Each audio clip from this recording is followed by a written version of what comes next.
Hello, Screven County Schools. Welcome to the Flipped Classroom Cohort. I'm your Instructional Technology Coach, Marlene Harris. In this episode, we'll look at our third lesson in our series of lessons, and we'll talk about some alternatives to screencasting when flipping your classroom. We'll look at some one-take videos and also some paper slide videos. So let's get started. Before we begin talking about some alternatives to screencasting, I would like to go back and follow up on some of our screencasting experiences. A couple of you have shared your experiences in the G+ community, and if you go into the community, you will see that in the stream, I've included all of our resources that we've had thus far, and also some of you have shared some of your experiences with your first screencast. So I encourage you to continue doing that so we can continue to grow and learn together as a community. Also, in the preferences, you may want to go in and set your preferences so that you can receive any notification of any new post that happens in our community. If you'll click on the snowman option and go to preferences, then you can get notified about new posts if you turn this slide button on. With your notifications turned on, you'll be able to keep up with all of the new posts in our community. If you'll notice, just to the left of your login, the Google notifications appear here, and this will help you keep up with any new posts that are in any of your Google+ communities. The first alternative to screencasting that I would like to draw your attention to is how to share YouTube videos with your students. There are many YouTube videos out there already created of high quality and of great value in our classrooms. I created a Tech Tip Tuesday tutorial that will show you how to download and install a program called 4K Video Downloader that will allow you to download any video from YouTube. Once you have that YouTube video downloaded, you can store it in your Google Drive. And once it's in Google Drive, you have a couple of options to share that video. You can share it directly from your drive in Google Classroom, or you may want to share it from your drive via Google Slides. If you choose the Google Slides option, then you can control when the video starts to play and when it stops. And there are a couple of other options in Google Slides for your inserted videos. Another alternative to screencasting is called one-take videos. We'll watch this video as Dr. McCammon explains his concept of a one-take video.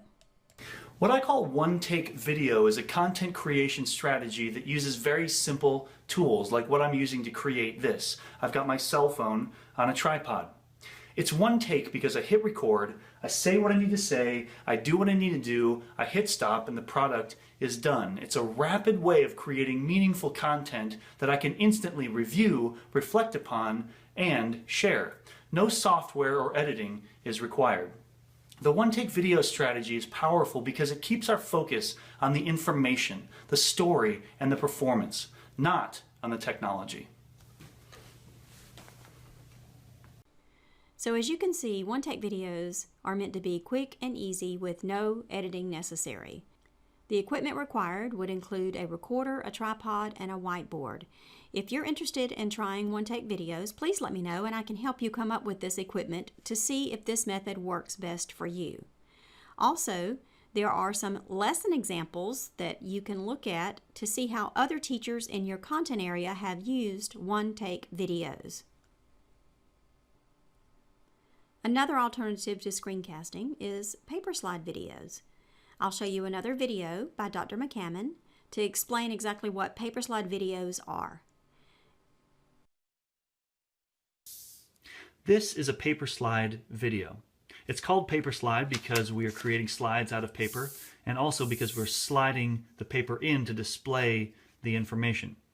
This is also a one-take video, meaning I hit record on my cell phone, I slide the information in, I talk about the information, and when I'm done, I hit stop and the product is finished. It's a rapid way of creating meaningful classroom content that teachers and students can immediately review, reflect upon, and evaluate.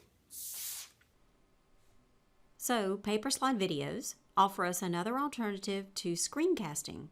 The equipment that you would need for this type of video would be a recorder and a tripod, or a document camera and software. I've included a link to a playlist of some paper slide lessons that were created by teachers, just to give you an idea of how the paper slide video would work in your classroom. I encourage you to go through that playlist and watch a couple of the quick videos.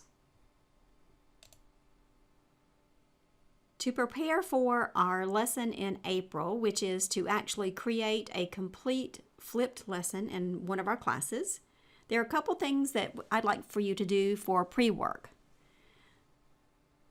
We need to start thinking about ways that we can teach our students to actively watch videos.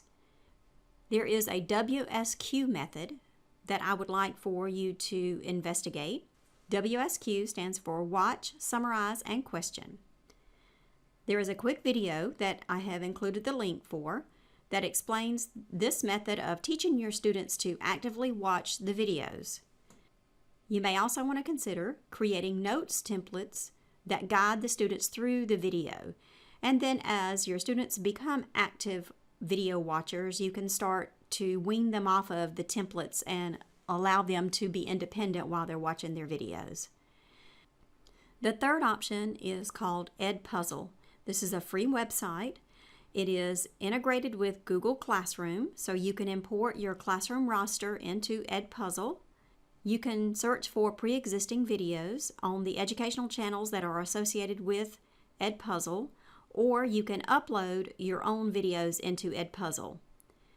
After you've found and embedded the desired video in Edpuzzle, you can crop the video to a certain time length. You can add your own audio notes, so if you would like to narrate the video a little bit for them, you could do that. And you can also have the video stop and ask quiz questions to do a little bit of formative assessment as they are watching that video. We can also utilize Google Forms to help us do a formative assessment to make sure that our students are actively watching those videos and getting the information that you intend for them to get. So for our April lesson, go ahead and start thinking about how we can teach our students to actively watch the videos that we're working so hard to prepare for them. In Lesson 4, we'll look at designing a complete lesson for a flipped classroom. We'll incorporate Marzano's 9 effective instructional strategies.